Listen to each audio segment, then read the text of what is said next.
নমস্কার বন্ধুরা, আবার একটা ব্লগ মায়াপুরের পার্ট 2। আমরা চললাম নবদ্বীপের উদ্দেশ্যে। দুপুরবেলা ইস্কনে খাওয়া দাওয়া করার পর কিছুক্ষণ রেস্ট নেওয়ার পর আমরা বেরিয়ে পড়লাম নবদ্বীপের উদ্দেশ্যে।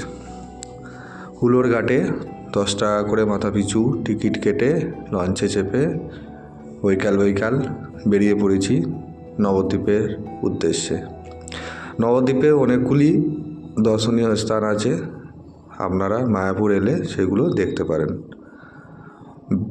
লঞ্চ থেকে গঙ্গার প্রাকৃতিক সৌন্দর্য খুবই সুন্দর, আপনার খুব ভালোই লাগবে।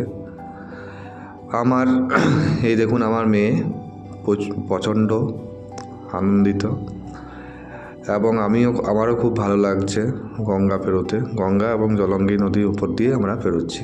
তারপর চলে এলাম নবদ্বীপে টোটো করে আমরা বেরিয়ে পড়লাম বিভিন্ন দর্শনীয় স্থান দেখার জন্য। প্রথমে চলে এলাম শ্রীকৃষ্ণ চৈতন্য মিশন। এখানে রয়েছে একটা গুপ্ত বৃন্দাবন, যে গুপ্ত বৃন্দাবনে আপনাকে প্রবেশ করতে গেলে একটা টিকিট কাটতে হয়, কিঞ্চিৎ টিকিট। সেই টিকিট কাটার পর বেসমেন্টে একটা গুপ্ত বৃন্দাবন রয়েছে। সেখানে চৈতন্য মহাপ্রভুর বিভিন্ন কার্যকলাপ, কীর্তন থেকে আরম্ভ করে কীর্তন সম্প্রচারণ থেকে আরম্ভ করে বিভিন্ন যেসব তিনি করে গিয়েছেন আমাদের আজ থেকে 500 বছর আগে, সেই সবগুলোকে তুলে ধরা হয়েছে। তাছাড়াও রয়েছে এই দেখুন শ্রীকৃষ্ণের রাসলীলা। তাছাড়া রয়েছে আরও অনেক কিছু শ্রীকৃষ্ণের লীলা। তাছাড়া আপনি এখানে আরও দেখতে পাবেন বিভিন্ন দেবদেবীর এবং শ্রীকৃষ্ণের জন্ম। এই দেখুন পিতামহ ভীষ্মের মহাভারতের একটা দৃশ্য। তাছাড়া শ্রীকৃষ্ণের জন্ম এবং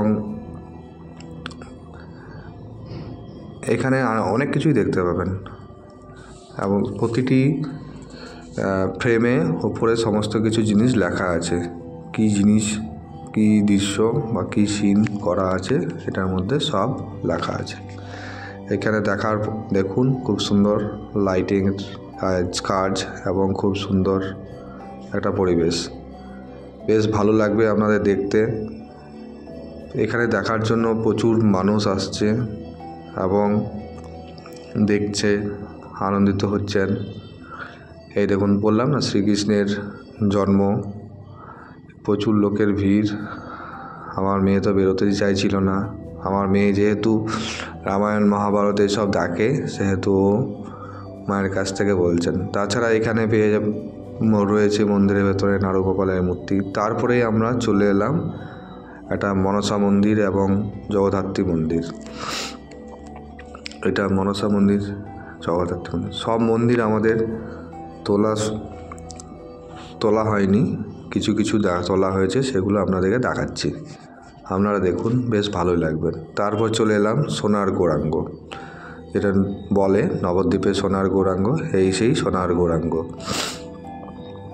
সচিমাতা কোলে নিমাই সব সোনার গৌরাঙ্গ দেখার পর আমরা আবার চলে এলাম আরও একটা মন্দিরে। এই দেখুন শ্রী সীতানাথ অদ্বৈত মহাপ্রভুর মন্দির। এখানে ছোটোখাটো প্রচুর মন্দির আছে।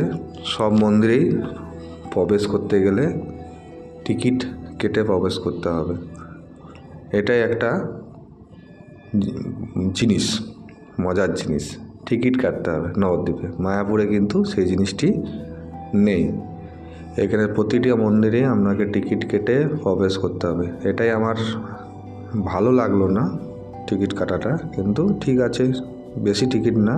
এই আর একটা মন্দির, শ্রী গৌরাঙ্গ প্রভুর ধাম। এই দেখুন গৌরাঙ্গ দাঁড়িয়ে আছেন, প্রচুর লোকের ভিড়।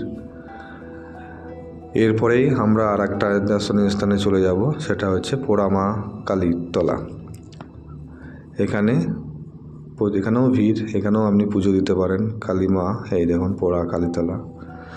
এইসব দেখার পরে চলে এলাম আমরা মায়াপুরের ঘাটে। আবার আমরা ব্যাক করব মায়াপুরের উদ্দেশ্যে।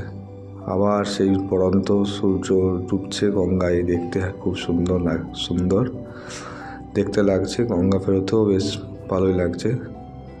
আবার লঞ্চে করে মায়াপুরে ভিডিওটি দেখার জন্য ধন্যবাদ।